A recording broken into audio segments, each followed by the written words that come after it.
Next order.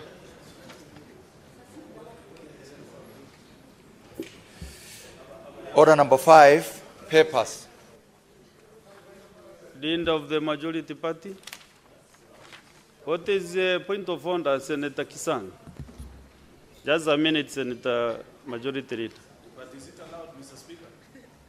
Maybe point of clarification, not even a point of order. A rich man has just spoken. How can Kisang speak after?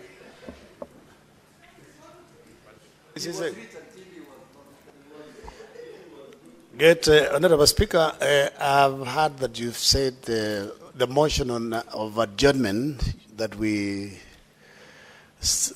you've slotted it for 5 p.m. I thought as a House we had agreed that today's at 5 p.m. we'll be at our colleagues, the late Senator Jeptumo, for a service. And senators are the ones who are going to lead the service. So I don't know what the arrangement that we have. Senator Kisang, this House will adjourn at 6:30 p.m. Whatever activities we have, we just do everything that is possible. But the House, according to me, will adjourn at 6:30 p.m. So at 5 p.m., a decision will be made in one or the other. Yeah, so let us proceed. Next order. Oh, majority leader.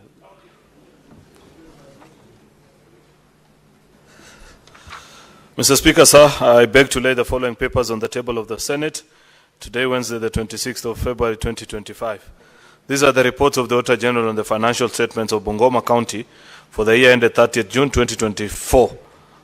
County Executive of Bungoma, County Assembly of Bungoma, County Revenue Fund, County Government of Bungoma, Receiver of Revenue, Revenue Statements, County Government of Bungoma, Bungoma County Assembly Members and Car Loan Mortgage Fund, Bungoma County Youth and Women Empowerment Fund, Bungoma County Education Support Scheme, Bungoma County Assembly Employee Car Loan and Mortgage Scheme Fund, Bungoma County Disaster and Emergency Management Fund,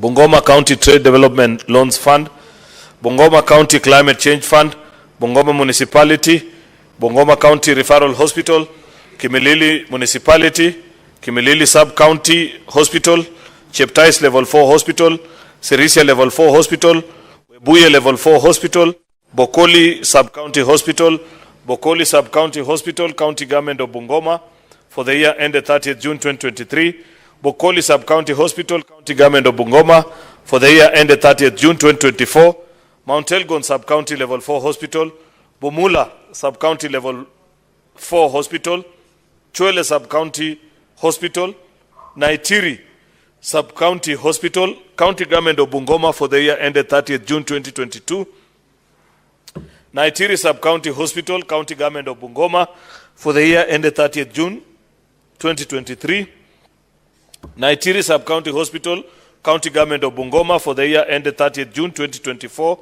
Nzoia Water and Sewerage Company Limited, reports of the Auditor General on the financial statements of Busia County for the year ended 30th June 2024, County Executive of Busia, County Assembly of Busia, County Revenue Fund, Receiver of Revenue, Revenue Statements, Busia County Health Services Fund, Busia County Agricultural Development Fund, Busia County Public Officers Revolving Fund, Busia County Assembly Revolving Fund, Busia County Emergency Fund, Busia County Education Support Scheme, Busia County Cooperative Enterprise Development Fund, Busia County Alcoholic Drinks Control Fund, Busia County Trade Development Revolving Fund, Busia County Climate Change Fund, Busia Water and Sewerage Company Limited. Mr. Speaker, I beg to lay.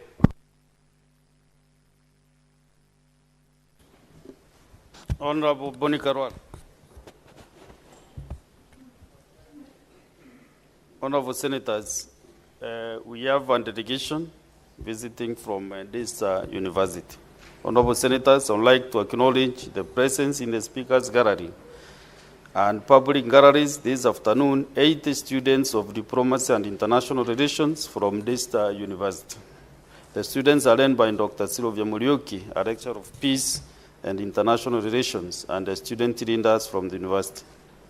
They are in the Senate for a one-day academic exposition. Honorable Senators, I request the lecturer and the student leaders seated in the Speaker's Gallery to stand when called out so that you may be acknowledged in the Senate tradition. One, Dr. Sylvia Muriuki, lecturer and team leader. Mr. Ruiz Simiu, class representative.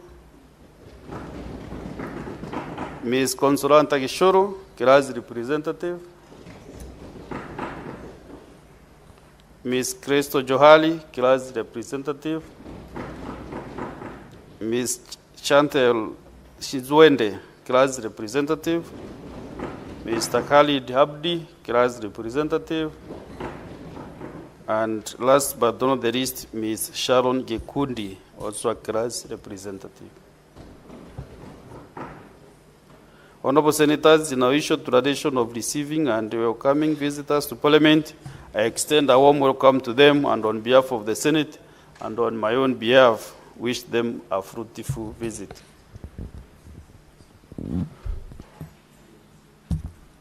This university is in two counties, in the county of Nairobi and Machakos County. Senator representing Nairobi County.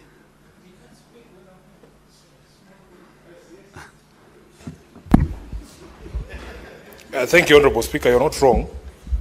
Daystar has two campuses, one in Nairobi and another one in You should Machakos. choose your neighbors wisely. By all accounts, Honorable Chair, you know, I didn't choose Halwale to sit here. He usually doesn't sit here. But there are some issues regarding the community that we were discussing. And we are done. Halwale should resume his seat now. Honorable Speaker, as you rightly put it, Daystar University has two campuses, one in Nairobi and another one in Athi River. The main one actually is in Athi River in Machakos County. But it is widely acknowledged that Machakos County is Nairobi's bedroom. That's what they call it. So it is in order that I welcome the delegation to Daystar, to the Senate from Daystar. I have a history with this campus, Honorable Speaker. At least the Nairobi campus has fantastic facilities. I remember when the first time I ran for Senate, Nairobi, Daystar University organized a debate for senatorial candidates, and it was the only debate for all the Senate seats. I don't remember anybody else having a Senate debate, because most of the debates were happening at the level of the governors going forward. And at that time, there was a young man called Alois Otieno, who was the president of the student body. And I continued to mentor that young man.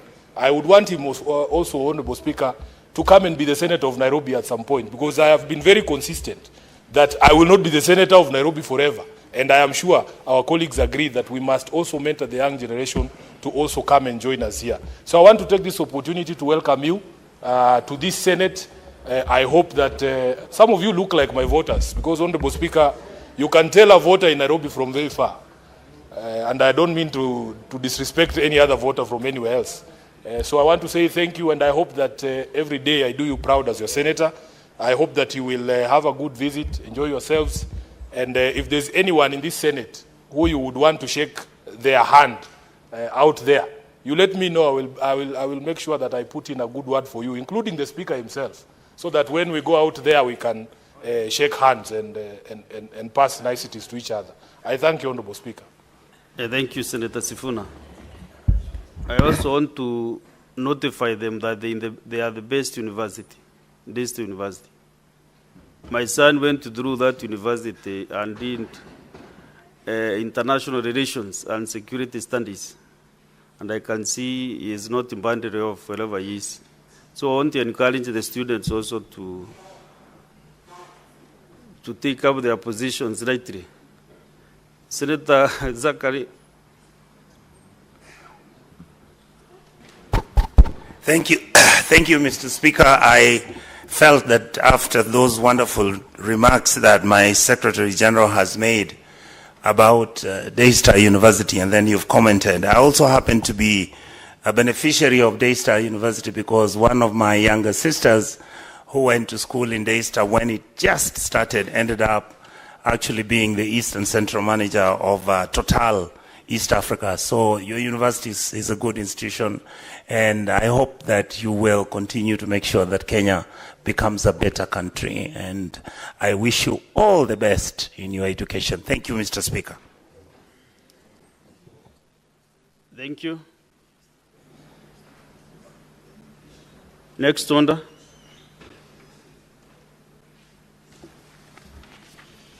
Order number 6, notices of motion. Senator Jones Mwaruma was to give a notice of the motion. Maybe has he delegated to you that duty, Senator Onyonka? You want to read it for him? To give the notice of motion? Okay.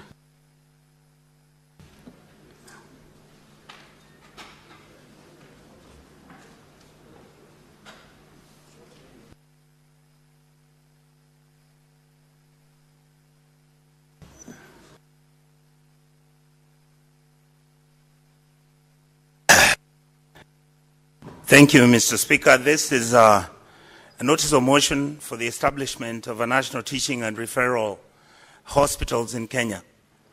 Mr. Speaker, they are aware that Article 43(1)(a) of the Constitution provides that every person has the right to the highest attainable standard of health, including reproductive health care. Noting that in Kenya we have 5 national teaching and referral hospitals, with Kenyatta University Research and Teaching Hospital in Kiambu County and Moi Teaching and Referral Hospital in Eldoret, Uasin Gishu County, being the only ones outside Nairobi County. And Mr. Speaker, concerned that the bed capacity, medical equipment, human capital of these national institutions, I repeat, Mr. Speaker, concerned that the bed capacity, medical equipment, and human capital of these national teaching and referral hospitals are not sufficient to absorb all the patients seeking specialized treatment, and further concerned that many Kenyans with critical health conditions travel long distances in order to access specialized services in Moi Teaching and Referral Hospital in Eldoret and in Nairobi, where the other 4 national teaching and referral hospitals are located, leading to high cost of travel, augmented disease, and in some cases, deaths on the way. Now, we therefore seek the Senate, 1, the Ministry of Health to establish national teaching and referral hospitals in the coast, eastern, northeastern, Nyanza, and western regions. Number 2, fully make sure that these national teaching and referral hospitals are equipped with modern equipment and equipment services, medical supplies, and personnel. And third, Mr. Speaker, county governments to allocate more funds to their respective health dockets to adequately facilitate their county level 5 and level 6 hospitals in order to enhance provision of critical health services to reduce the demand for such services from the national teaching and referral hospitals. Thank you, Mr. Speaker. Thank you. Next order, clerk. Order number 7, questions and statements. We have 2 statements understanding order 52(1). Senator Andy Okech.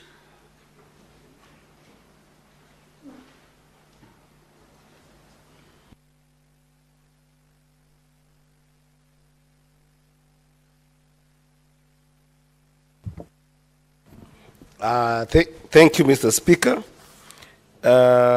This is a statement on the persistent delay by the Kenya Agricultural and Livestock Research Organization, KALRO, in paying staff salaries.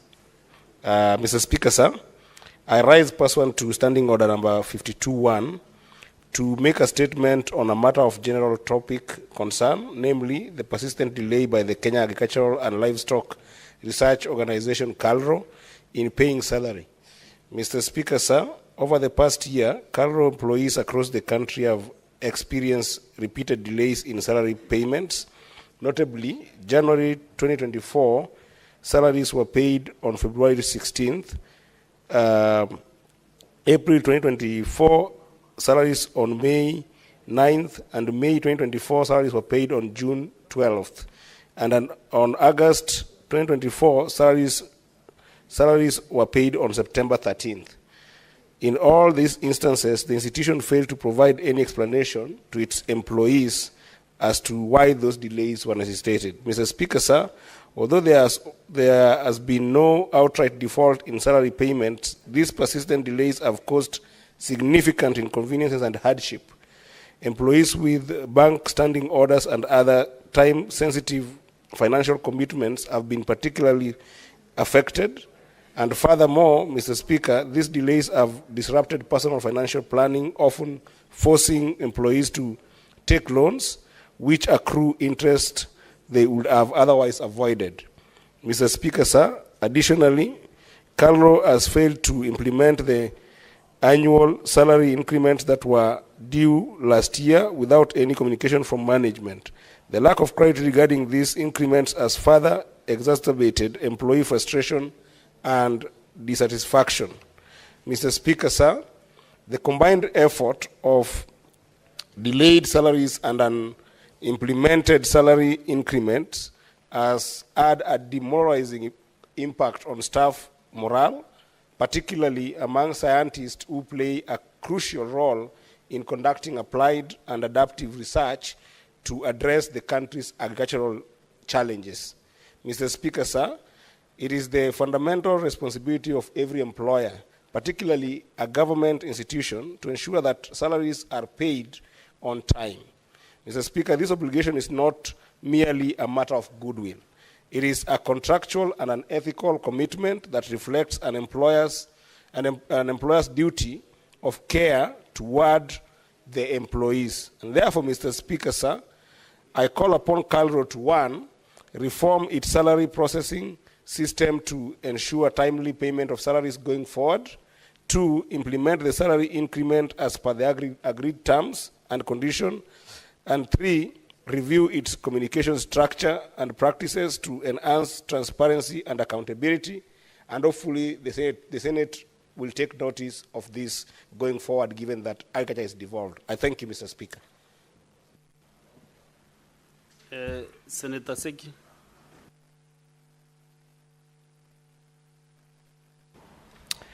Thank you, Honorable Speaker.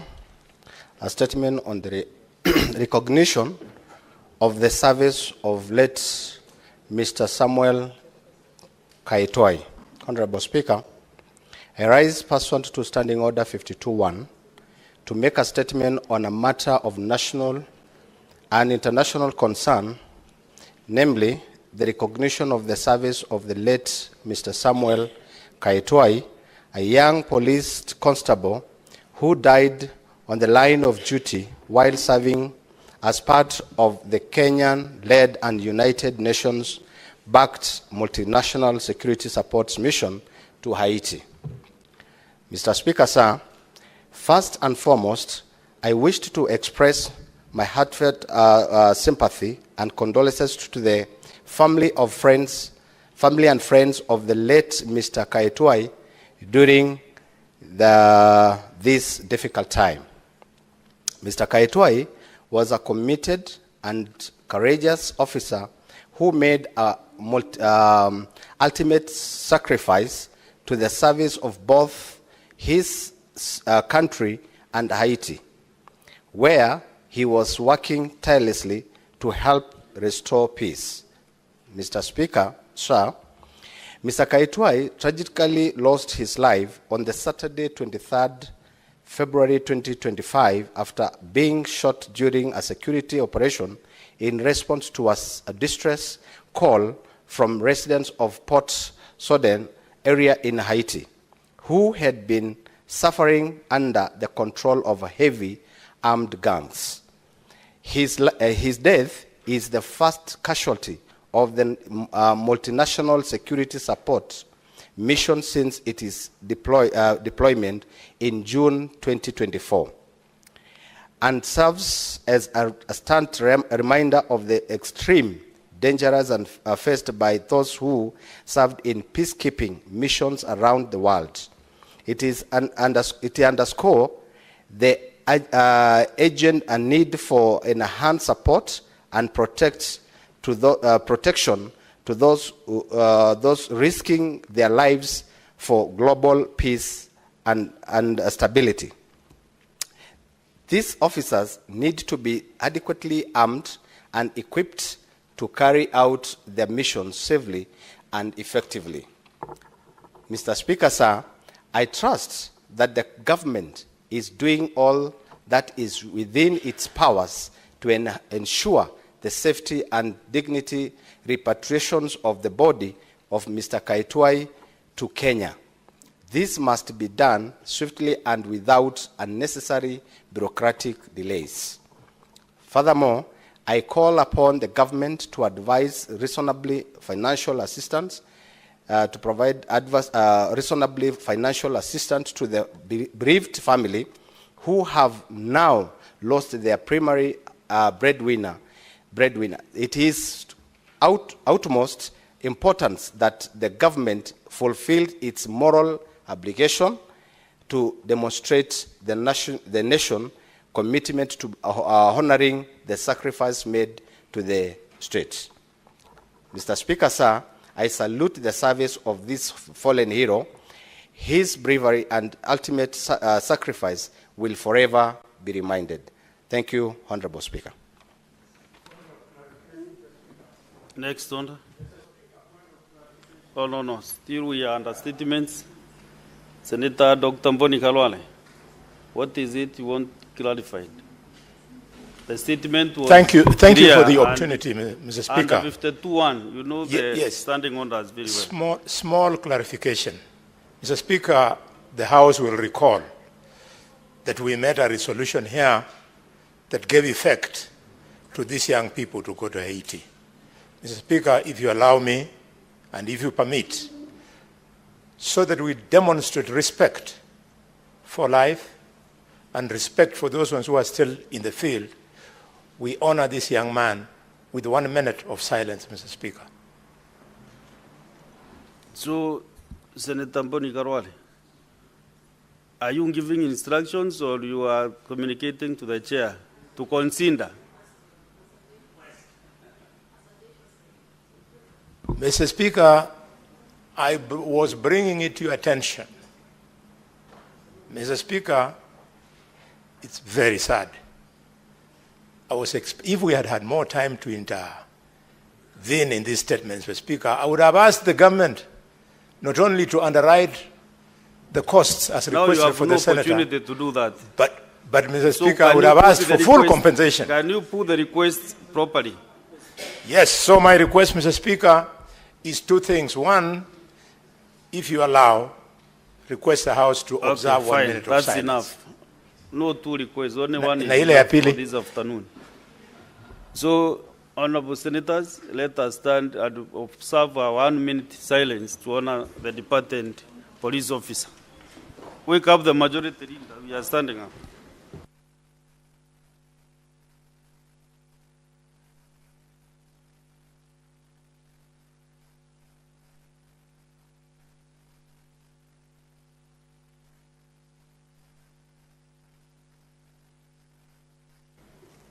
May the soul of the departed police officer rest in eternity.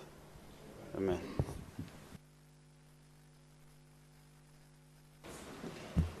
Okay, now we have a number of statements under 53.1. So whoever has a chance to read out his or her statement, to do it very quickly indeed. We start with Senator Modigi Alexander.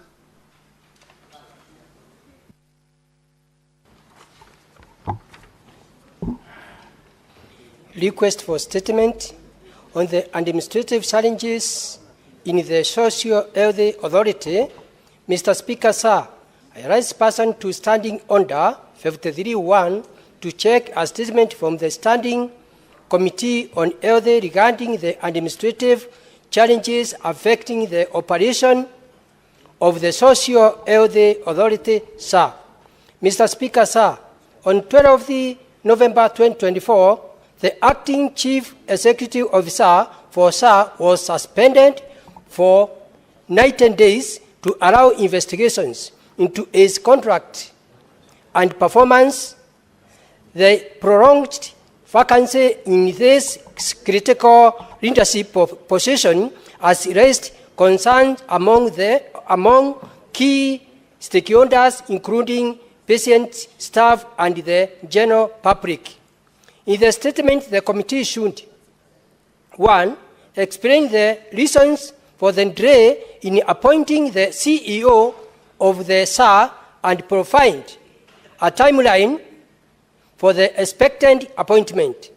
2. Provide details on the cause of the administrative challenges affecting the payment of outpatient claims. And 3. State the ministry plans to permanently address these challenges, including proposed solutions, implementation, timelines, and allocated funding. Senator Dr. Alexander Munyimundigi, Embu County.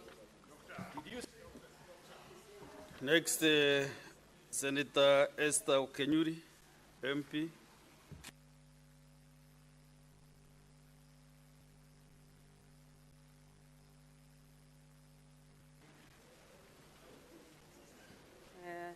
Thank you, Mr. Speaker.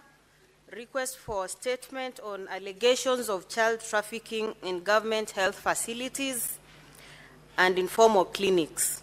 Mr. Speaker, sir, I rise pursuant to Standing Order 53-1 to seek a statement from the Standing Committee on Health regarding allegations of child trafficking in government health facilities and informal clinics. In the statement, the committee should: 1. Provide a detailed report on ongoing investigations into allegations of child trafficking facilitated by staff in government health facilities, particularly addressing allegations that a social worker attached to Mama Lucy Kibaki Hospital has facilitated the sale of multiple children. 2. Outline the disciplinary and legal actions taken against government employees found complicit in child trafficking cases and state the collaborative measures in place between law enforcement agencies, health authorities, and child protection services to dismantle these illegal operations. 3. Provide a status report on the licensing and regulatory oversight of private health facilities, explaining why unlicensed clinics continue to operate unchecked. 4. Submit a list of licensed and unlicensed clinics in Kayole and other identified hotspots in informal settlements, outlining any actions being taken to shut down illegal clinics allegedly involved in child trafficking. And finally, indicate the measures being implemented to ensure compliance with health regulations, as well as the closure of facilities involved in illegal activities. Senator Esther Okenyuri, MP. Thank you. Next, Senator Aminda Kibwana, you have 2 statements. Read them simultaneously. Thank you, Mr. Speaker. Although the CS Health was here, but then there are questions that were not responded very well, and I'll still ask them. The status on the payment of liabilities of the defunct National Health Insurance Fund, NHIF. Mr. Speaker, sir, I rise pursuant to Standing Order 53-1 to seek a statement from the Standing Committee on Health regarding the status of payment of liabilities of the defunct National Health Insurance Fund, NHIF. In the statement, the committee should provide a comprehensive report on all unpaid liabilities of the defunct NHIF, including outstanding claims, pending payments to healthcare providers, and other financial obligations, explaining how these liabilities are being addressed, and number 2, outline a specific timeline for settlement of the said liabilities. I'll read the second one, Mr. Speaker. It's on the criteria used by the Social Health Authority, SHA, to empanel clinical officers. Mr. Speaker, sir, I rise pursuant to Standing Order 53-1 to seek a statement from the Standing Committee on Health regarding the criteria used by the Social Health Authority, SHA, to empanel clinical officers.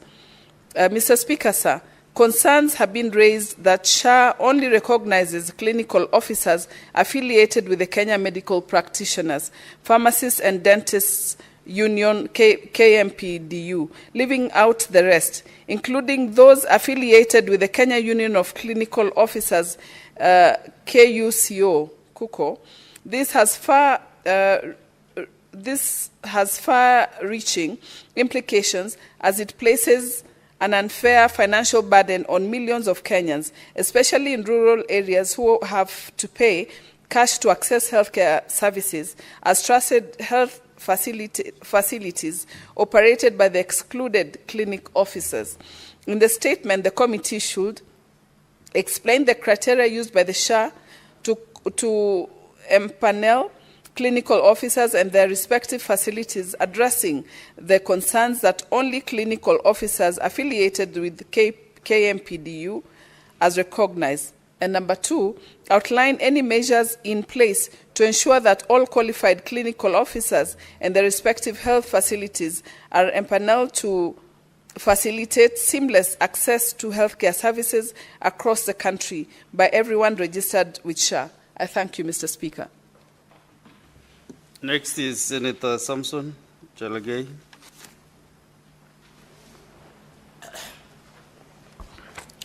Thank you, Mr. Speaker. Sir, request for a statement on the heated verbal exchange and altercation between employee of Kenya Airways KQ and a Nigerian passenger.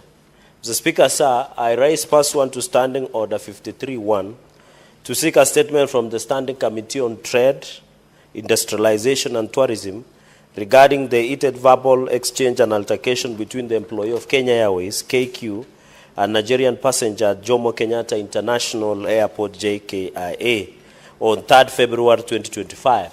In the statement, Mr. Speaker, sir, the committee should 1. Explain the circumstances that led to the heated verbal exchange and altercation between an employee of KQ and Nigerian passenger at JKIA on 3rd February 2025. Number 2, Mr. Speaker, provide an update on investigations into the matter, explaining what is being done by the government and the KQ to ensure the incident does not cause the airline to be blacklisted or subjected to fines by other jurisdictions. So, Speaker, sir, number 3, report on the allegations by the Nigerian Civil Aviation Authority, NCAA, that KQ has a long-standing pattern of mistreatment towards Nigerian passengers, which could result in a diplomatic row between Kenya and Nigeria. So, Speaker, sir, number 4, explain actions taken by the Kenya Civil Aviation Authority, KCAA, and KQ to ensure airline staff at JKIA and other airports across the country work in a safe and dignified environment. And finally, Mr. Speaker, sir, outline actions being taken to mitigate the potential impact of the incident on the attainment of Kenya Airways KQ strategic objectives as details in its strategic recovery project, named Project Kifaru. I thank you, Mr. Speaker, sir. Next is Senator James Romene.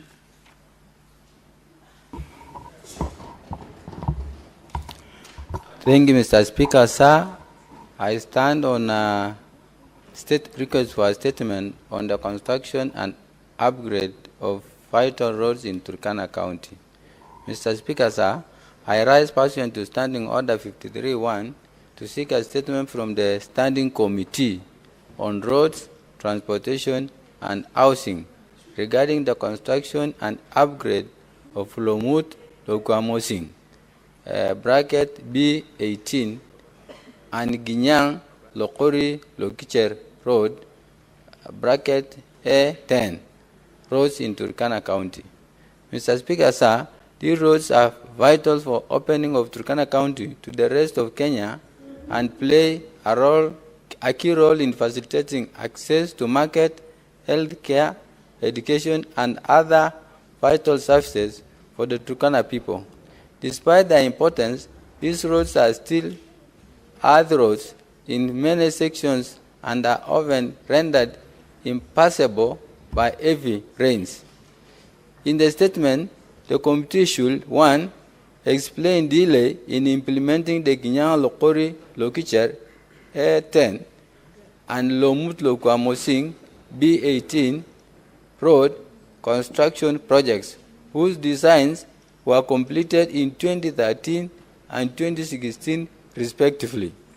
2, clarify whether the update of tender documents, design, review, and review of the environmental and social impact assessment and economic feasibility study reports for the project has been done, and if not, provide timeline within which this will be done.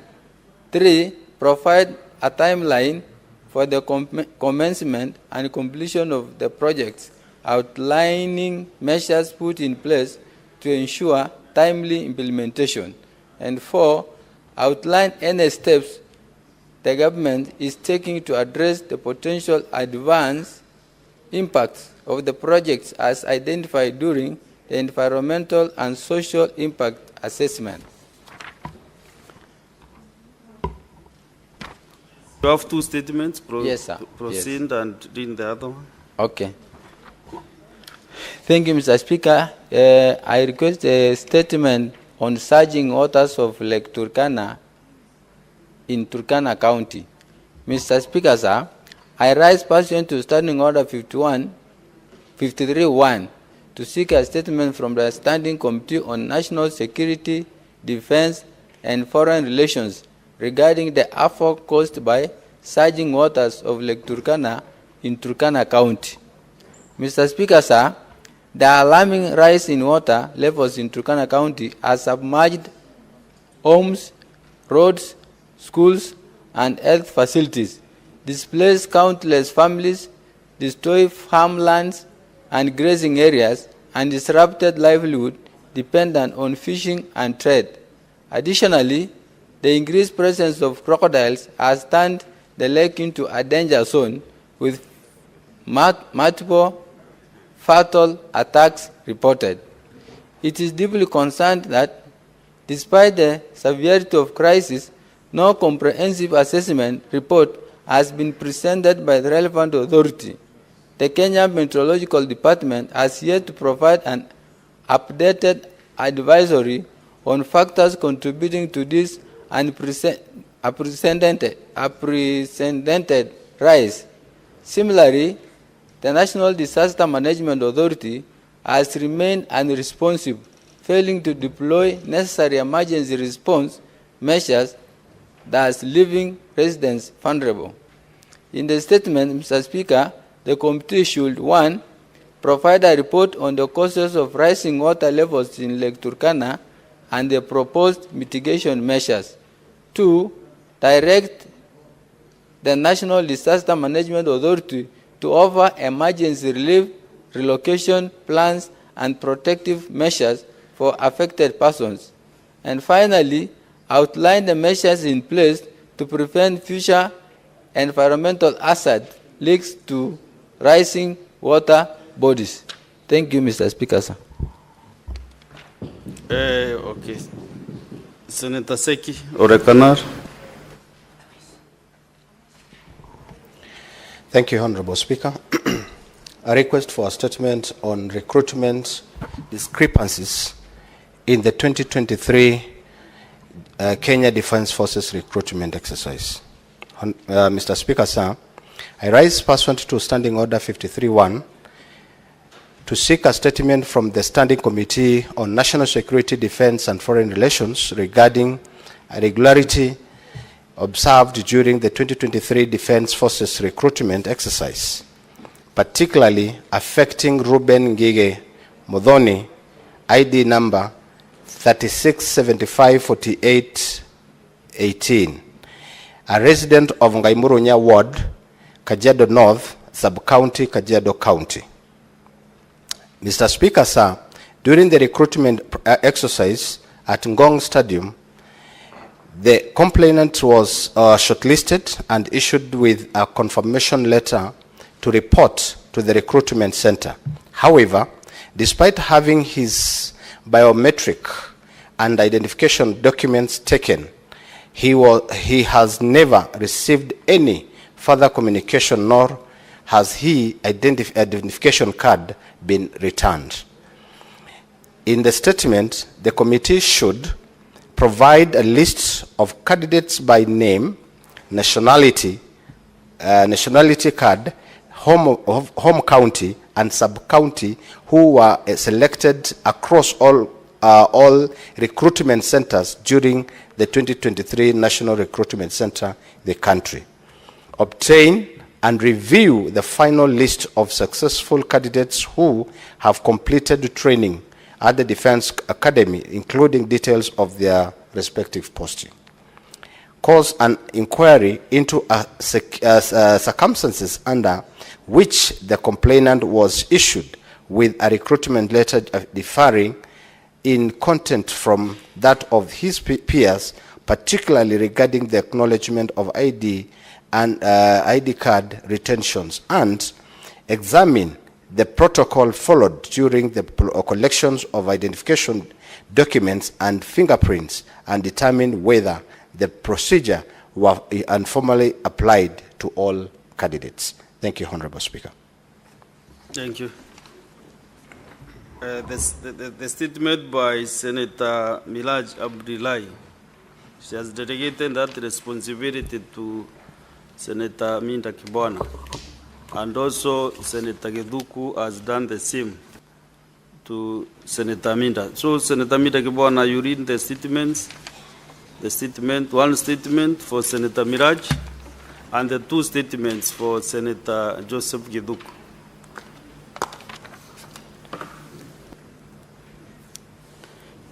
Thank you, Mr. Speaker. I'll start with the statement for Senator Miraj regarding the alleged theft of Kenya Revenue Authority, KRA revenue stamps.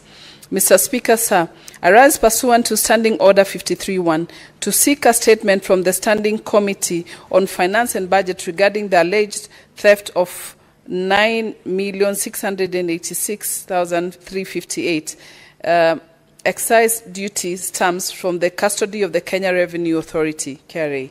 Mr. Speaker, sir, this alarming incident has put the spotlight on issues like consumer safety, public health risk, tax evasion, and market integrity, raising urgent concerns about the proliferation of counterfeit goods. It should be noted that counterfeit excise duty stamps allow illicit trade to flourish, affecting not only the economy but only the well-being of Kenyans. Mr. Speaker, sir, this House will appreciate that the alleged theft revenue stamps at KRA is not an isolated case.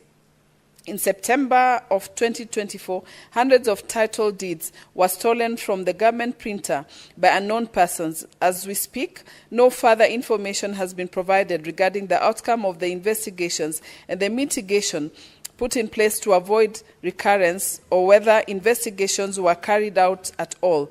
Most unfortunate at all, no officer has taken responsibility for the haste.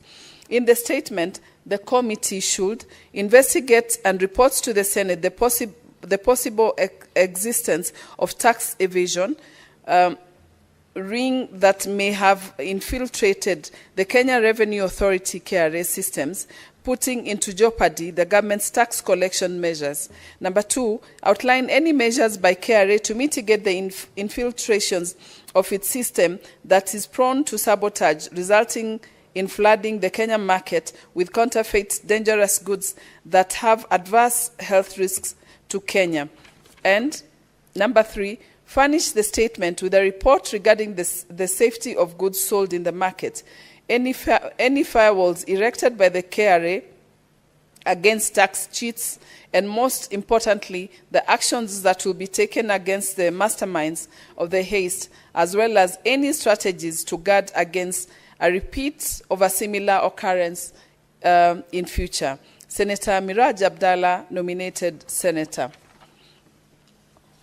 I'll proceed with two statements from Senator Giduku, Lamu Senator.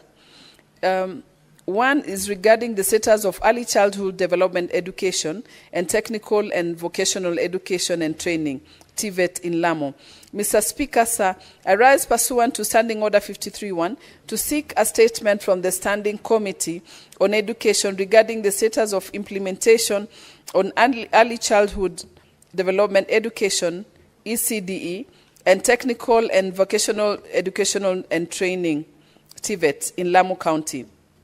In the statement, the committee should provide an update of the total ECDE enrollment rates in Lamu County and estimated cost of providing adequate school infrastructure and learning materials for ECDE centers from year 2022-2023 to date.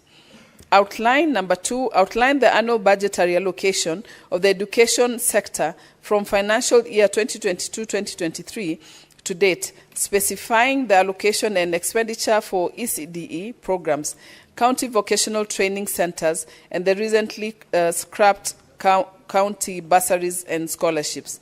Number 3, state measures taken by the county government of Lamu to ensure ECDE learning environments are adequately resourced with teaching and learning materials as well as necessary facilities to support a conducive learning atmosphere. Senator Joseph Githuku, Senator for Lamu County. Number 2, it's regarding the operationalization of Kiongwe and Mikinduni dispensaries in Lamu County.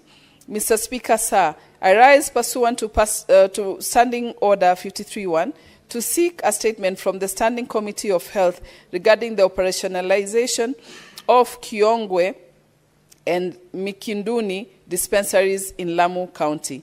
In the statement, the committee should, 1, provide details on the state Kiongwe and Mikinduni dispensaries in Lamu County, explaining why the dispensaries are still non-operational despite completion of construction works. Number 2, set when the dispensaries will be made operational, outlining measures put in place by the county government of Lamu to ensure that the dispensaries are adequately staffed with qualified medical personnel and provide with the necessary medical equipment and supplies. Number 3, explain what the county government is doing to ensure that residents of Kiongwe and Mikinduni areas have access to quality healthcare services as provided for all in Article 43(1)(a) of the Constitution, pending the operationalization of the dispensaries.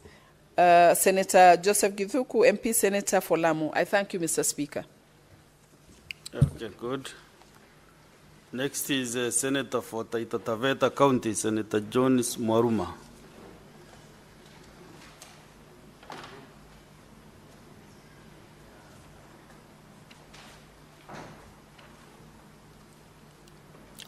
Thank you, Mr. Speaker, sir. Please allow me to seek this statement on behalf of Senator Mwaruma. Okay, proceed. Senator Mwaruma has 2 statements.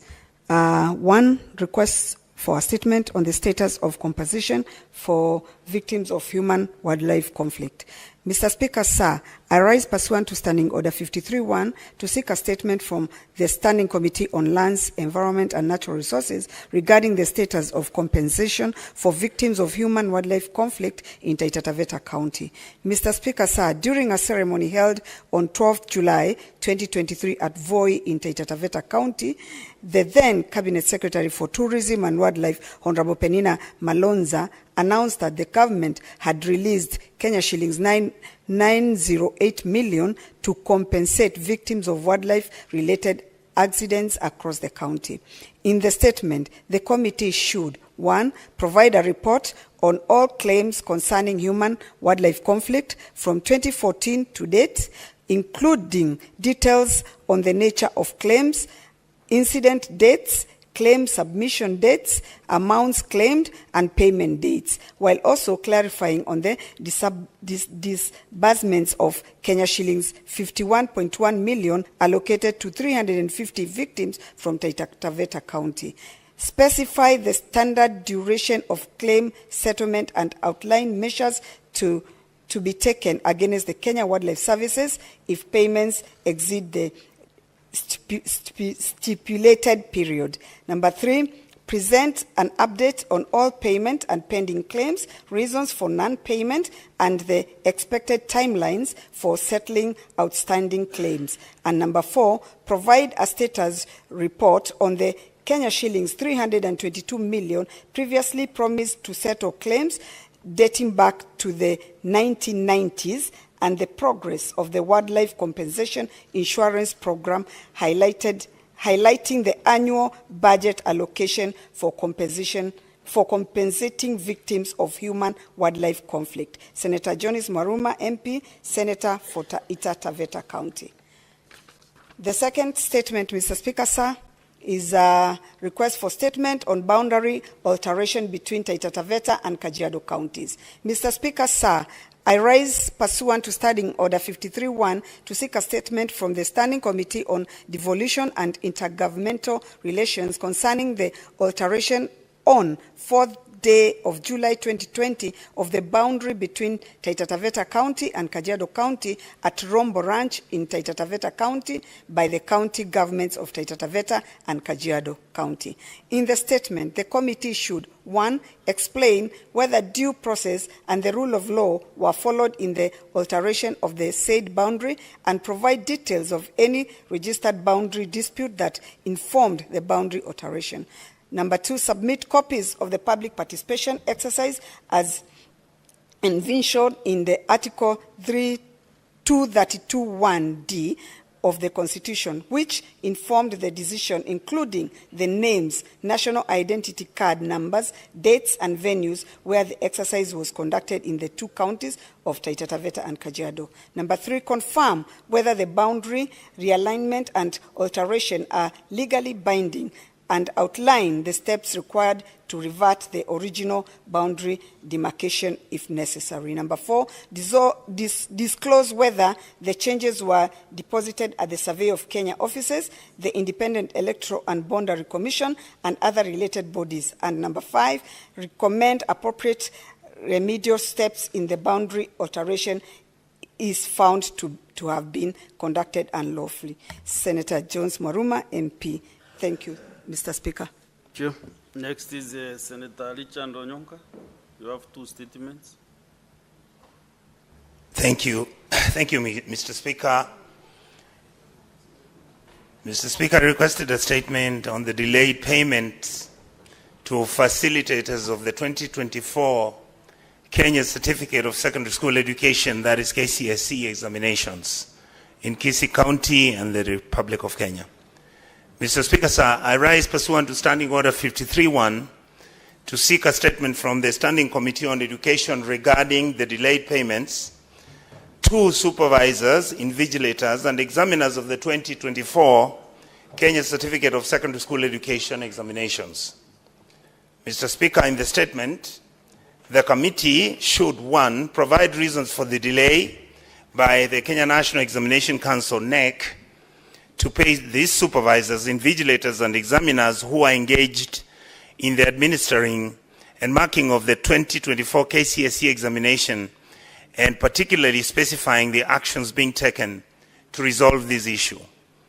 Number 2, Mr. Speaker, the committee should indicate when the said facilitators will receive their outstanding dues and all other non-paid dues.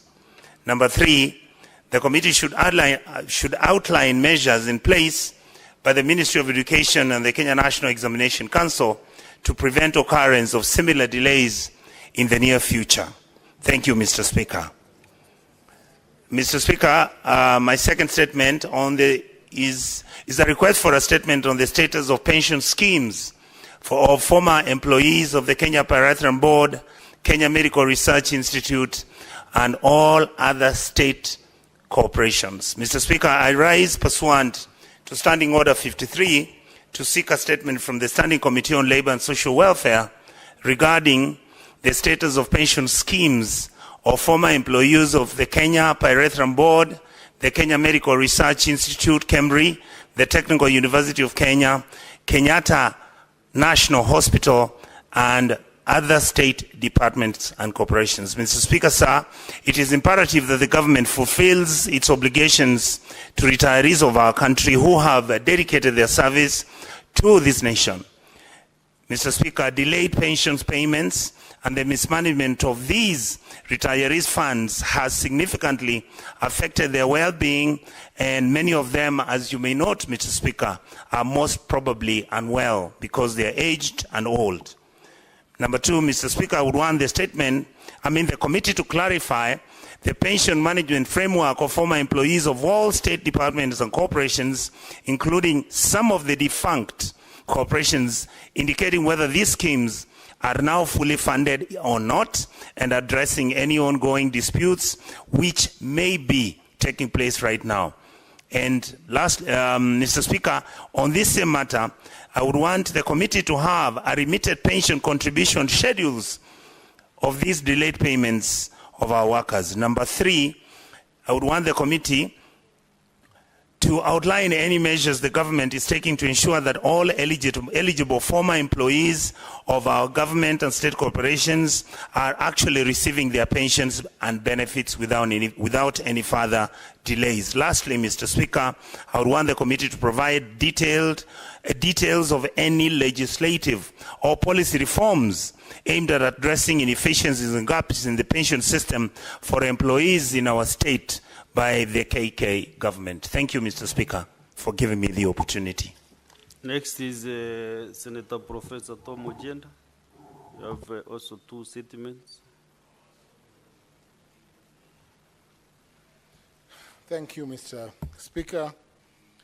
I have 2 statements. The first is on fairness, non-discrimination, and due procedure in employment practices at China Square, Kisumu County. Mr. Speaker, I rise pursuant to Standing Order 53-1 to seek a statement from the Standing Committee on Labor and Social Welfare regarding concerns over alleged unfair labor practices, ethnic profiling, and violation of labor laws at China Square, Kisumu County. Mr. Speaker, while investment in Kisumu County is encouraged, all businesses must comply with the law and uphold fair labor practices, ensuring that employees are treated with dignity, equity, and due process in recruitment, termination, and career progression. In the statement, the committee should, 1, provide information on the number of employee complaints received by the Ministry of Labor and Social Protection from China Square, Kisumu, since its establishment and how they've been addressed. 2, confirm whether the ministry has investigated the alleged labor rights violations at China Square, Kisumu, and provide details of their findings. 3, highlight any steps taken to ensure that China Square adheres to the Employment Act 2007, particularly regarding fair treatment, lawful termination, non-discrimination, and promotion of employees. 4, explain the mechanisms in place to protect affected employees from retaliation and ensure that their grievances are fairly resolved. And lastly, state the measures the government is taking to prevent similar labor rights violations by foreign-based businesses operating in Kenya. Mr. Speaker, my second statement is on Miwani Sugar Company and the payment of outstanding salary arrears to workers. Mr. Speaker, I rise pursuant to Standing Order 53 to seek a statement from the Standing Committee on Agriculture, Livestock, and Fisheries regarding the stalled revival of Miwani Sugar Company and the long-standing issue of workers' unpaid salary arrears. Mr. Speaker, Miwani Sugar Company, one of Kenya's earliest sugar mills established in 1922, was placed under receivership in February 2001. This led to the retrenchment of 50 workers. What was initially intended as a temporary 90-day leave has now extended to over 26 years, leaving former employees in financial stress and leaving farmers struggling due to collapse of the sugar supply chain. Despite multiple plans to revive it, protracted legal battles over land ownership, government inaction, and lack of investment have stalled any meaningful progress. In the statement, the committee should, 1, state the total salary arrears owed to former employees of Miwani Sugar Company and indicate a timeline for the payment of the said arrears. 2, assess the socio-economic impact of the prolonged salary delays on the affected workers, their families, and the Miwani community, and outline specific remedial measures being implemented to mitigate these effects. 3, provide an update on the status of legal disputes over land belonging to Miwani Sugar Company and explain any steps the government is taking to resolve these cases to facilitate revival efforts. 4, disclose whether the government has engaged any strategic investor or partners to support the revival of Miwani Sugar, and outline the proposed timelines for implementation. And lastly, detailed policy reforms considered in the short, medium, and long term to prevent future mismanagement and ensure the sustainability of the sugar sector in Kenya. Thank you, Mr. Speaker. Thank you.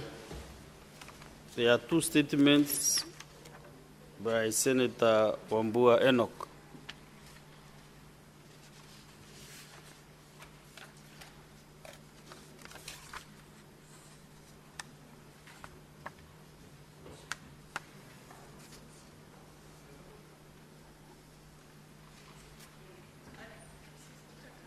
Yes, Senator Beatrice. You know I'm posing for you to make some decision, because I can see, you know, the consequences of dropping any business here. You made a resolution in Naivasha. Proceed. Thank you, Honorable Speaker, and for allowing me to read this, the request for statement by Senator Enoch Wambua. This is, Honorable Speaker, this is a request for a statement on the status of pending bills in Kitui County. Mr. Speaker, sir, I rise pursuant to Standing Order 53-1 to seek a statement from the Standing Committee on Finance and Budget regarding the status of pending bills in Kitui County. In the statement, the committee should, 1, provide a report on the total value of pending bills currently owed by the county government of Kitui, specifying the amount inherited from the previous administration. 2, outline the mechanisms in place to verify the authenticity of these bills to prevent fraudulent or inflated invoices. And lastly, Mr. Speaker, sir, provide timelines for the prompt payment of verified bills and explain how the county government plans to prevent the accumulation of pending bills in the future. Senator Enoch Wambua, CBS, MP, Senator for Kitui County. Honorable Speaker, there is a second statement by Senator Wambua. This is a request for statement on the status of health facilities in Kitui County.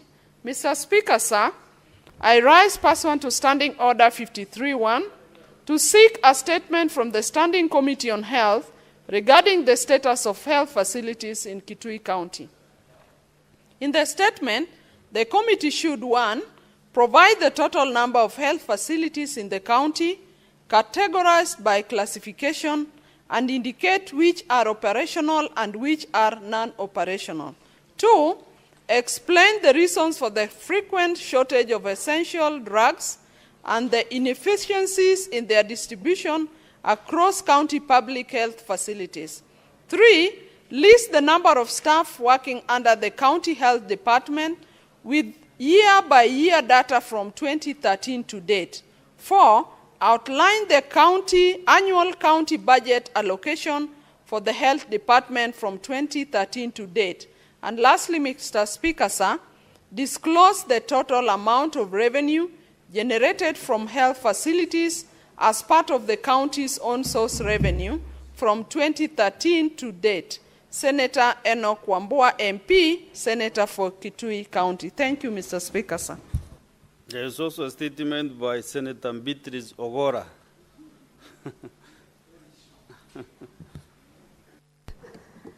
I thank you once more, Mr. Speaker, sir. This is request for a statement on violation of the 1/3 rule on public servants' salaries. Mr. Speaker, sir, I rise pursuant to Standing Order 53-1 to seek a statement from the Standing Committee on Labor and Social Welfare regarding concerns over tax regimes that have led to a growing trend where public servants are receiving salaries that violate the provisions of the Human Resource Policies and Procedure Manual on the 1/3 basic rule. Mr. Speaker, sir, there is growing pressure on public servants due to the mismatch between salary deductions and the legal framework where public servants are receiving salaries that violate the constitutional 1/3 basic salary rule. which is exacerbated by recent tax changes. These tax changes, which include new mandatory contributions, have had a significant impact on the salaries of public employees. Mr. Speaker, sir, over the last 2 years, workers have seen deductions of 1.5% of their gross salary for affordable housing, along with an additional 2.75% deducted for the Social Health Insurance Fund. These deductions, Mr. Speaker, sir, while intended for social welfare programs, have pushed many civil servants below the one-third threshold of their basic salary, which is required by Section 3.1.13.3 of the Human Resource Policies and the Procedure Manual of 2016. According to this policy, Mr. Speaker, sir, no employee should commit more than 2/3 of their basic salary. However, the additional taxes and contributions are forcing workers to take home less than they should, leading to a real danger of throwing more people into the poverty net called the working poor, perhaps calling for the need to review existing policies to align them with the new tax realities. Mr. Speaker, sir, in the statement, the committee should, 1, state any measures the Ministry of Labor and Social Protection and Public Service and Human Capital Development have taken to safeguard the financials as well as the psychological well-being of all public servants, including county government workers, whose financial plans are adversely affected by the taxes and levies on salaries that have remained unchanged. And 2, explain the plans in place to cushion police officers, teachers, and all government employees against probable disciplinary actions as a result of being seen to have violated the one-third salary threshold as required by the Employment Act. And lastly, Mr. Speaker, sir, state any plans by the ministry to review the existing policies to align them with the new tax realities. Thank you, Mr. Speaker, sir. So, Honorable Senators, I want to put the question on the number 8, and then I come back to give a few members to give comments on the statements. So, Clerk, next order. Order number 8, motion. Variation of the resolution of the Senate on the report of the Committee of Powers and Privileges on the conduct of Senator Gloria Orwoba, MP. So, Honorable Senators, this matter does not concern counties, and therefore it is a question shouldn't be put. But then, Clerk, can you confirm whether you have quorum? It is nowadays a requirement.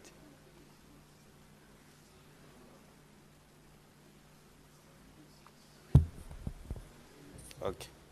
Now that you have quorum, Honorable Senators, I put the question that aware that on 20th September 2023, the Senate adopted the report of the Committee of Powers and Privileges on the conduct of Senator Gloria Orwoba, MP, and resolved to suspend the Senator from the presence of Parliament for the remainder of the second session of the 13th Parliament, which period amounted to 79 calendar days.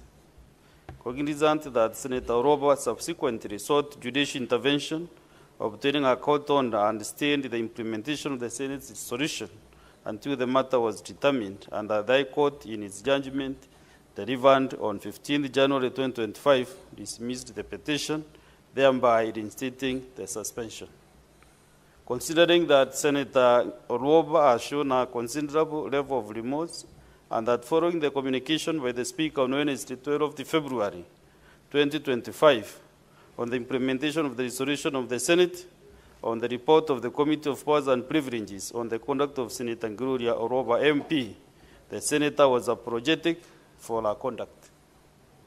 Now, therefore, pursuant to Section 17(3)(d) and G of the Parliamentary Powers and Privileges Act, the Senate resolves to vary its resolution made on 20th September 2023, suspending Senator Orwoba from the Senate and precincts of Parliament for 79 calendar days, and reduces the suspension period to 30 calendar days, commencing 12th February 2025 to 13th March 2025, after which the Senator shall be allowed back to the Senate and the precincts of Parliament on the terms resolved by the Senate on 28th September 2023.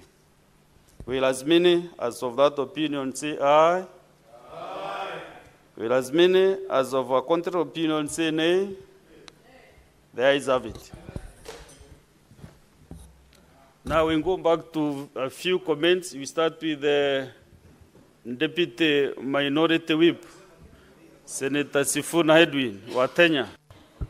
Thank you very much, Honorable Speaker. Allow me to make brief comments on the statements by Senators Hamida and Senator Mundigi regarding the challenges facing the SHA rollout of the new Social Health Insurance Fund. Honorable Speaker, you can see that despite the fact that the Cabinet Secretary for Health was here in the morning, questions continue to abound. And Honorable Speaker, while she was here, after I had made my comments, and you know the rules of this House don't allow us to speak twice on the same issue, my phone was inundated by messages from these Universal Health UHC workers. Because as you know, Honorable Speaker, after the Gen Z movement, my number is now a public number. It was disseminated to just about everyone in the country. Honorable Speaker, out of the more than 500 messages that I got, I distilled the three issues from what those UHC workers were telling me. And these are matters that I think the committee now has to have a very intimate session both with the leadership of the ministry and even these UHC workers themselves, Honorable Speaker, so that we get to the bottom of these matters. Number one, it is the opinion of these UHC workers that the Cabinet Secretary for Health, Deborah, might have misled this House on the question of whether all UHC workers have actually been put on permanent and pensionable basis. That in fact, Honorable Speaker, the ministry only confirmed the people working or the UHC workers at the national hospitals, and that in fact 8,572 of those UHC workers are still on contract for the last 5 years.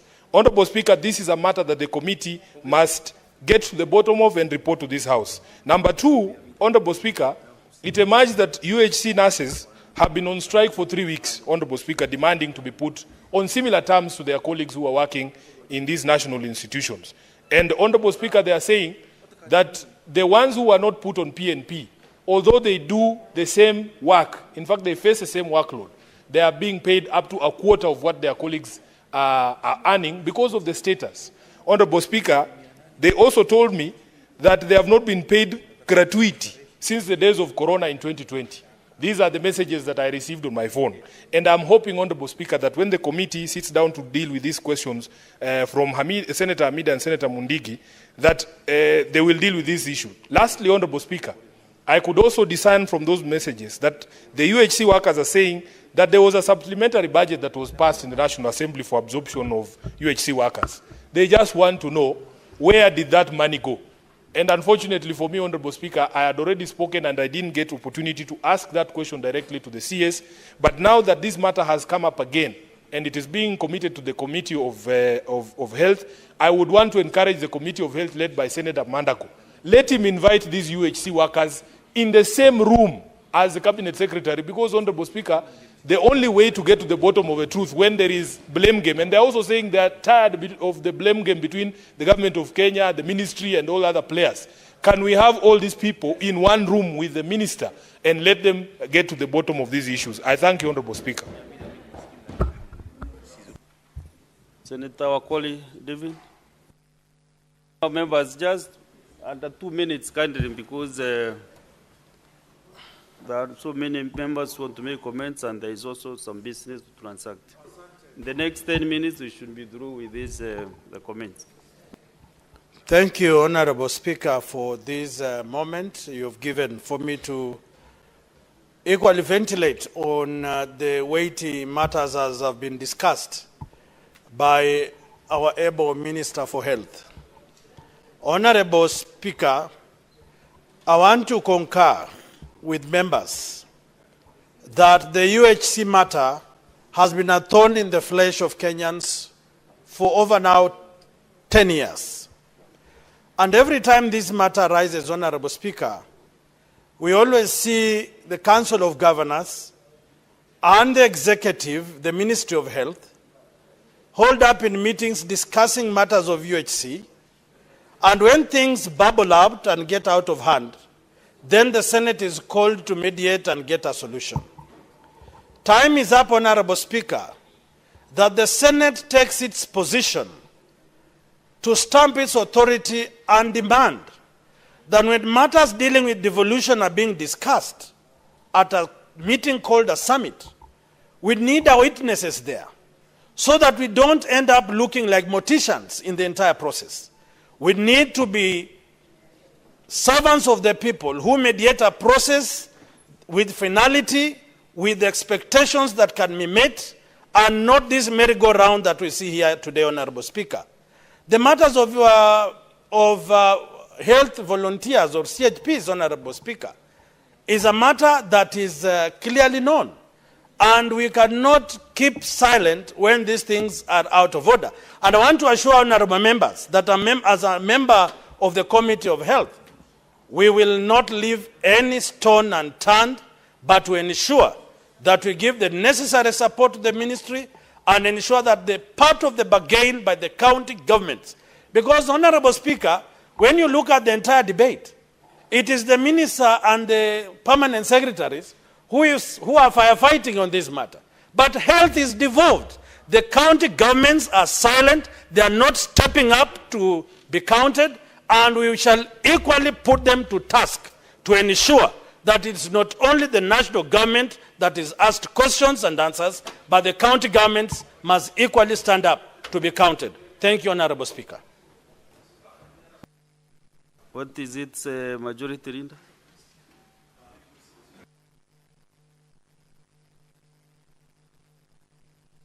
Give him the mic.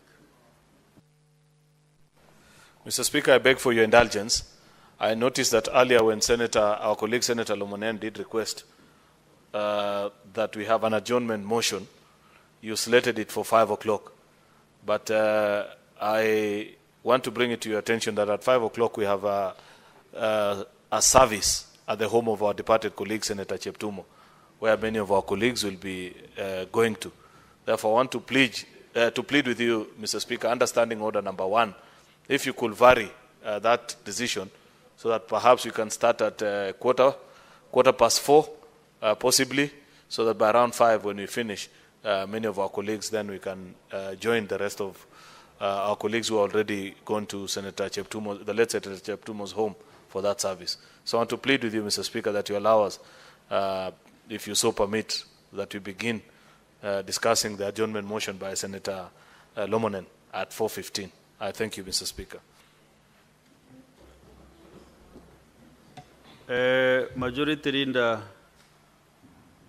I'm somehow convinced that I should give that leeway. So at exactly 4:15 p.m., we will adjourn the House now to discuss the motion which was brought forth by Senator Romenen James. 4:15 p.m. So you shouldn't be around because you are the mover of the motion. Then at 5, we will see whether maybe the House can be adjourned because of the prayers at our colleagues' house. So next is Senator Boni. You have really tried to catch my eye many times. You are on the list, but I can see, I don't know whether you have a very burning issue that you want to put on the statements. Mr. Speaker, within 2 minutes, kindly, 2 minutes. The issue raised by Senator Hamida is very important on share and universal health care, Mr. Speaker. Mr. Speaker, the committee must put the minister to task. The money owed to NHIF, and which is the reason why private hospitals have cut services to the public, putting their lives at great risk, Mr. Speaker, is a mere 19 billion shillings. 9 billion, which the minister has paid, 10 billion is pending. It is quite possible in 1 week. The money that the government wastes on teas in offices, on decorating offices with flagrant flowers, can be stopped for a week and utilized to pay off these hospitals so that the services can continue, Mr. Speaker. Mr. Speaker, equally, the minister must be put to task. Yes, she has said they have increased the money they pay as SHA towards ICU from 4,600 now to 28,600. The minister is a doctor of medicine. She knows, or she ought to know, that to be in ICU, you will be lucky if less than 200,000 is spent on you. So a paltry 28,000 shillings cannot make a difference, Mr. Speaker. Mr. Speaker, the matter raised by Senator Cherargei about the employees of KQ, again, we must put the ministry under pressure. I remember, Mr. Speaker, not so long ago, the Speaker of the National Assembly, Senator Wetangula, was held for 45 minutes at the airport because they were insisting that he must produce his ID so that he could be identified whether he was indeed the Wetangula he was claiming to be. Mr. Speaker, these are the PR issues that our KQ staff requires to be trained so that their emotional intelligence is grown. And finally, Mr. Speaker, the matter raised by Senator Seki about the discrepancies on the recruitment of members of staff in the Kenya Defense Forces. Again, we must insist and we must be told the composition, county by county, region by region, ethnic community by ethnic community in the KDF, Mr. Speaker. Mr. Speaker, this is very sensitive finishing because we are coming heels from the ruling by the High Court, which found that in the Kenya Revenue Authority, there were only 2 communities that are favored for employment. These same problems is still in the Kenya Defense Forces. We want our young people to enjoy service to the nation. I thank you for the chance, Mr. Speaker. Senator Beatrice Akinyi Ogora. Honorable Speaker, I rise to support the statement by the Senator for Kisii, Senator Richard Onyonka, that is concerned about the delayed payments to facilitators of the 2024 Kenya Certificate of Secondary Education examination. Honorable Speaker, we are all products of teachers. Honorable Speaker, even as you sit there, if there were no teachers in your life, you probably would not have been the Speaker today. I support this statement because, Honorable Speakers, teachers sacrifice their holidays when they go to mark exams. When the exams have been marked, Honorable Speaker, the whole country celebrates the work and the sweat of teachers who have stayed away from their families for weeks over the December holidays as they mark exams. Honorable Speaker, there must be some planning by the Kenya National Examination Council that you cannot engage teachers if you are not ready with their payments, Honorable Speaker. Honorable Speaker, you will also feel very sympathetic to our teachers on the environments where they stay over the marking period. A number of times they stay in schools, they sleep in dormitories where their children also sleep during school holidays. They eat the same food that children eat, and we have often seen even in public, in the newspapers about the cries of these teachers because of the environments that they sacrifice to be in over the holidays so that Kenyans would be able to celebrate the results. Honorable Speaker, I happen to have been the wife of a teacher also. And over the holiday, me and my children, and that is all to the families of teachers, whether they are madam teachers or male teachers, that their families sacrifice over this period. Honorable Speaker, I support that this must be looked into. It cannot be that in this country teachers continue suffering over their rights. The facilitators must be paid, Honorable Speaker. And as they engaged in future, Honorable Speaker, there must be a commitment that the monies that they will be paid is ready even before they start on the exercise, Honorable Speaker. As I support, Honorable Speaker, I also want to support the statement that has been brought by Senator Ojienda over the mistreatment and labor. Senator Felix Tobiko. Thank you, Mr. Speaker. Mr. Speaker, I wanted to contribute to the statement that was brought by Senator Seki on the most unfortunate demise of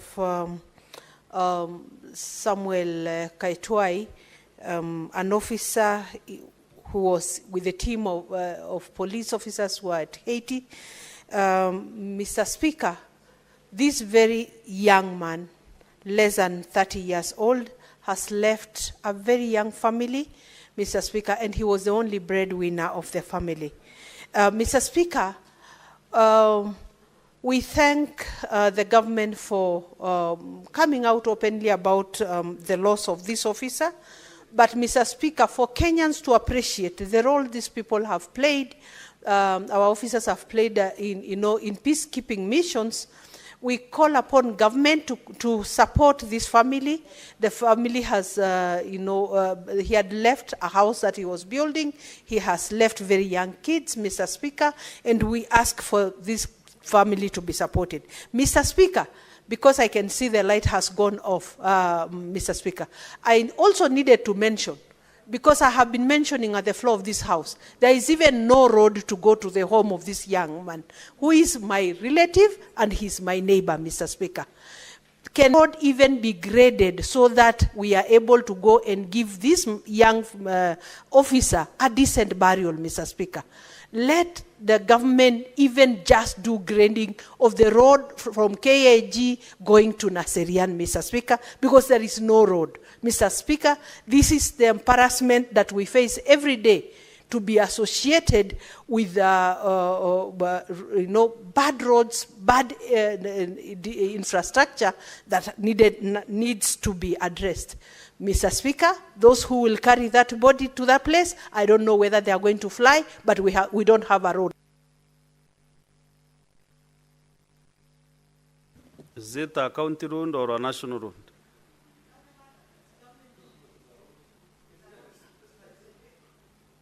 Yeah, so next is Senator Mwinyi Haji Faki.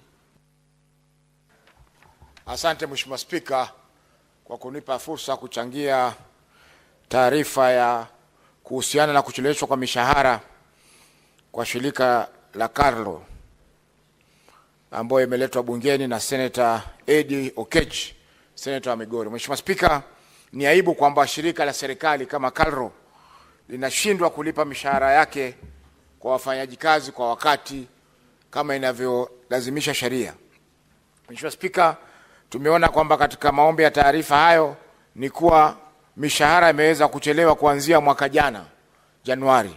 Na mheshimiwa, sio shirika hili pekee yake ambalo linachelewesha mishahara.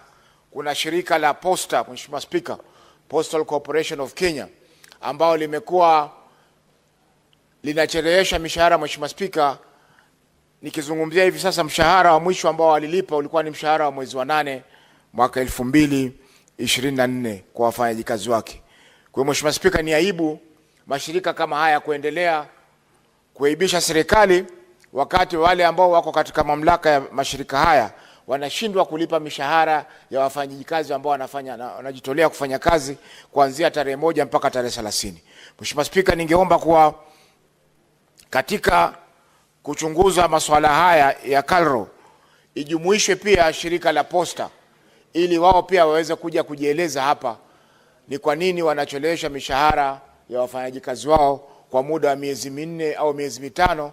Vile vile pia pesa za pension, pesa za madeni ambao wako nao wafanyakazi hazipelekwi kwa wakati. Mheshimiwa Spika, Pia ningependa kugusia tu masuala ya afya ambayo yamekuja katika taarifa iliyoombwa na Seneta wa Kitui. Mheshimiwa Spika, afya ni muhimu. Wiki iliyokwisha mimi pia nilileta swala la afya kutoka katika kaunti ya Mombasa, na natumai kwamba kamati husika inaongozwa na Senator Mandago itaweza kulivalia njuga swala hili, kwa sababu afya ndio maisha ya watu wetu. Mheshimiwa Spika, ikiwa huduma za afya zimedorora, wananchi hawezi kupata huduma za afya katika kaunti zetu, Mheshimiwa Spika, hiyo itakuwa ni kurudi nyuma na itakuwa sio sawa kwa maendeleo ya nchi yetu. Mheshimiwa Spika, kuna wengine wanasema kwamba hizi huduma za afya kwa vile zimelemea kaunti zetu, afadhali ziregeshwe kwa serikali kuu, ambayo hiyo pia itakuwa, Mheshimiwa Spika, ni kinyume na ugatuzi. Minute again, we can authorize it to Senator Sheikh. Thank you, Honorable Speaker. Honorable Speaker, I want to contribute to Honorable Senators on your concern statement that I agree with him that every county must have a national referral hospital. Honorable Speaker, especially in areas that I mentioned, Wajir and Mandera is almost 1,000 kilometers from Nairobi, and the roads are just very bad status. Honorable Speaker, I think that what he has said. Tabas, it's now 4:15, so you know we are agreed on what to do at 4:15. So, Senator Romenen, can you move the motion?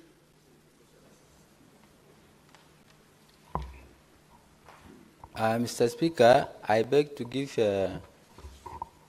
notice of the following motion, that pursuant to Standing Order 37, the Senate now adjourned to discuss a definite matter. I requested you to move the motion.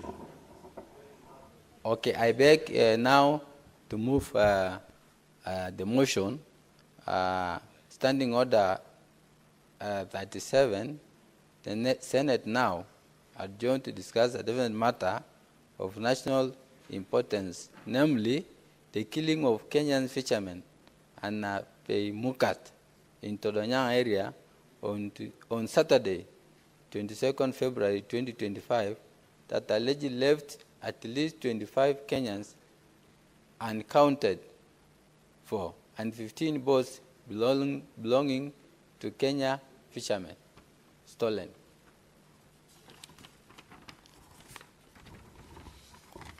Mr. Speaker, sir, I really rise before this House with great urgency and deep sorrow to address tragic massacre of 22 people, fishermen from Turkana County, have lost their life in a place called Napeimukat along the Kenya-Ethiopia border.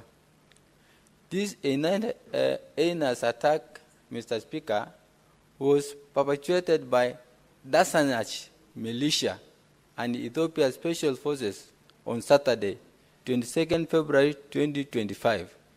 Is an unacceptable violation of our nation's sovereignty and direct assault on security and dignity of Turkana people.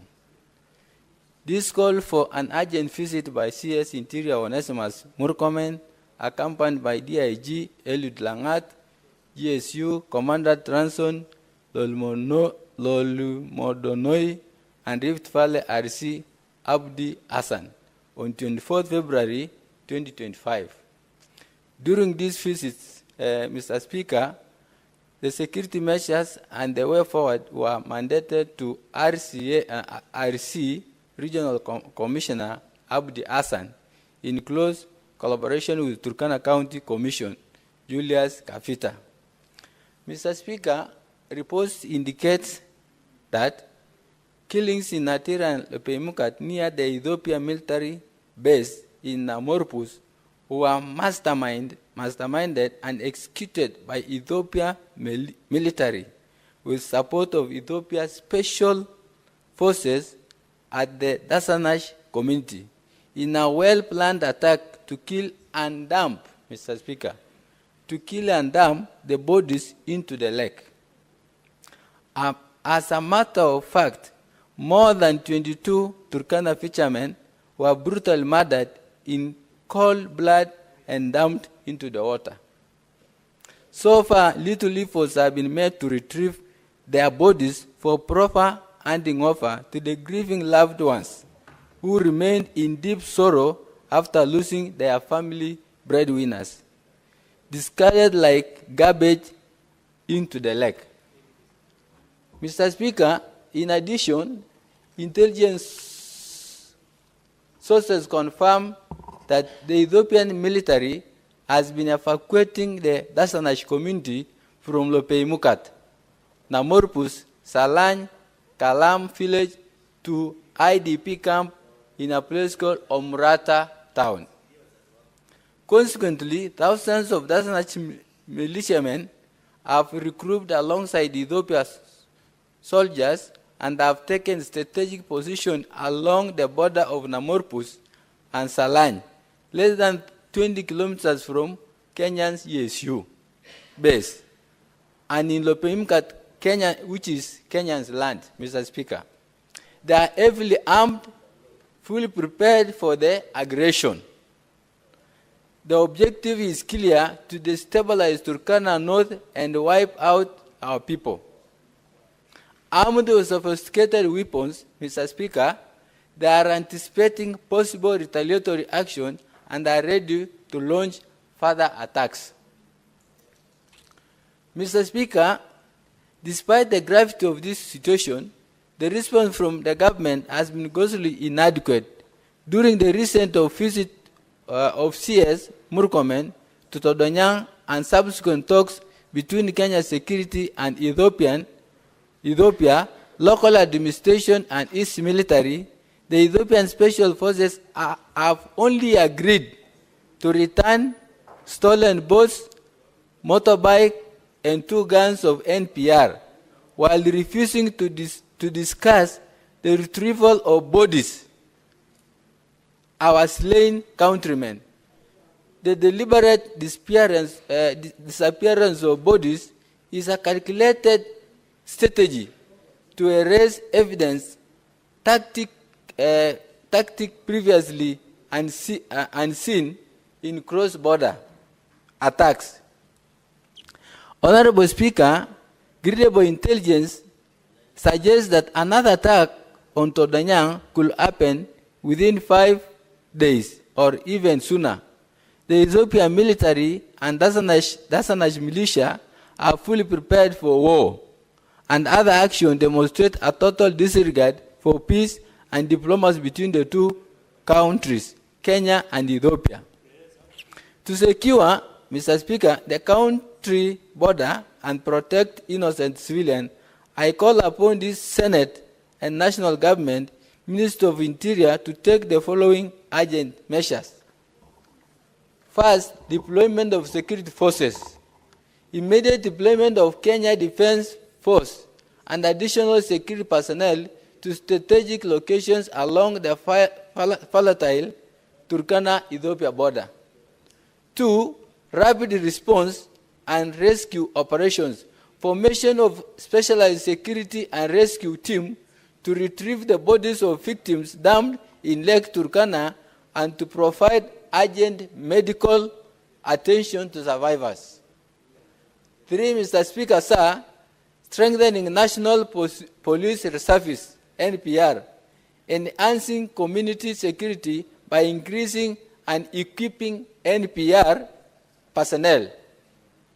4, Mr. Speaker, sir, advanced surveillance measures, deployment of drones and other modern surveillance equipment to monitor enemy movements and deter further attacks. 5, Mr. Speaker, sir, improving network connectivity. Established a robust Safaricom communication mast and system to enable a real-time security response. 6, setting up an import immigration point, enhancing border control to regulate movement and prevent further incursions. 7, Mr. Speaker, sir, establishment of trading posts. strengthening cross-border trade and means of promoting stability and cooperation. Mr. Speaker, sir, Turkana people are living under constant threat. At northern Tordonyanga border, the failure to act decisively will not only put more lives at risk, but also expose the incompetence of leadership in protecting the security and security of our nation. I urge the national government to heed this recommendation and act with urgency and seriousness that this crisis demands.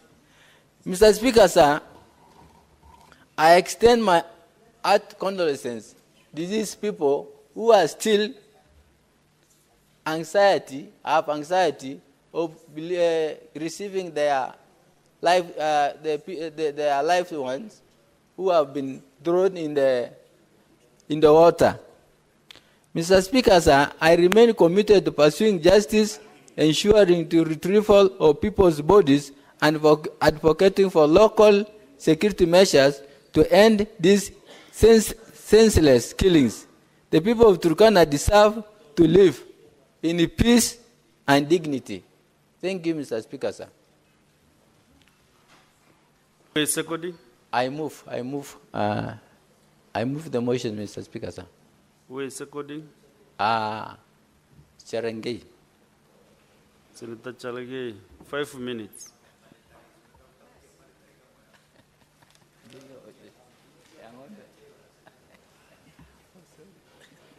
Thank you, Mr. Speaker, sir. I want to rise to support this adjournment motion.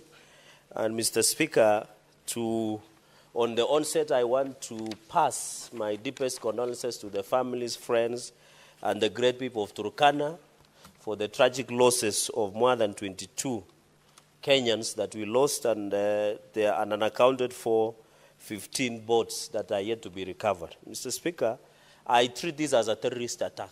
It was not a normal attack. It looks like it was well coordinated.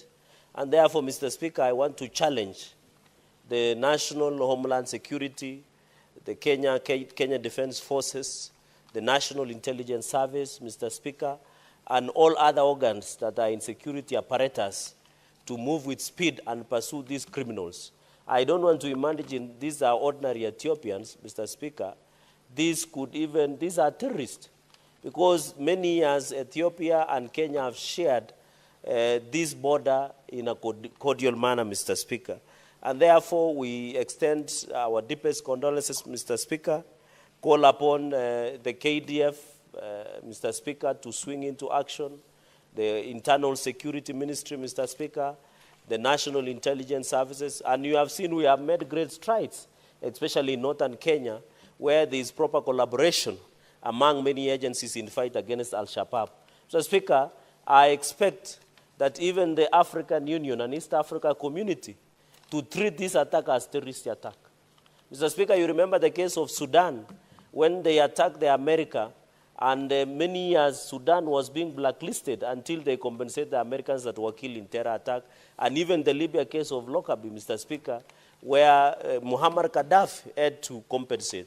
Though these 22 lives, 15 boats, must and should be accounted for and compensated by the Ethiopian government. And the Ethiopian government must hand over these criminals for prosecution within Kenya, so that we stop this issue of criminals going unhidden, Mr. Speaker. Mr. Speaker, another aspect I wanted to increase is road network must be improved in that region, Mr. Speaker. Mr. Speaker, there was a proposal of putting a fence between Kenya and Somalia. We should also see how we can put a fence between Ethiopia and Turkana County, Mr. Speaker, or Kenya. Mr. Speaker, the NPR should be double, proper remuneration, Mr. Speaker, and further training of National Police Reservists. And they should be given a way of rapid response unit, Mr. Speaker. Mr. Speaker, number 3 is, of course, I thought Safaricom and network coverage. We must agree that we need network coverage in those regions so that it becomes easy, Mr. Speaker, to track and eliminate these terrorists. I don't call them Ethiopians, I call them terrorists because what they did is inhuman, is animalistic behavior, Mr. Speaker, and network connectivity, Mr. Speaker. Mr. Speaker, the issue of border control, it is sad Mr. Speaker, as East Africa community, we are encouraging movement of goods and people. But it looks that our neighbors are abusing this privilege. We must intensify the border control so that we eliminate people who are terrorists or people who want to bring disharmony. We are not saying Ethiopians should not come to Kenya or Kenyans should not go to Ethiopia. We need a robust way of handling the immigration, especially in Turkana County, Mr. Speaker. And Mr. Speaker, we need to bring activities that bring unity like trading points, sports and games so that they can solidify, Mr. Speaker. I want to empathize and sympathize with the great people of Turkana, Mr. Speaker. It is unfortunate that as we today, Kenya has been relatively stable. But I want to ask KDF, the national government, the president, and the people concerned, Mr. Speaker, to ensure they pursue these criminals. Ethiopia has been a friendly nation. Kindly let them hand over those criminals for proper prosecution under terror charges. In fact, he should be charged under anti-terrorist act, Mr. Speaker. Mr. Speaker, in conclusion, I saw the CS of Interior saying it was as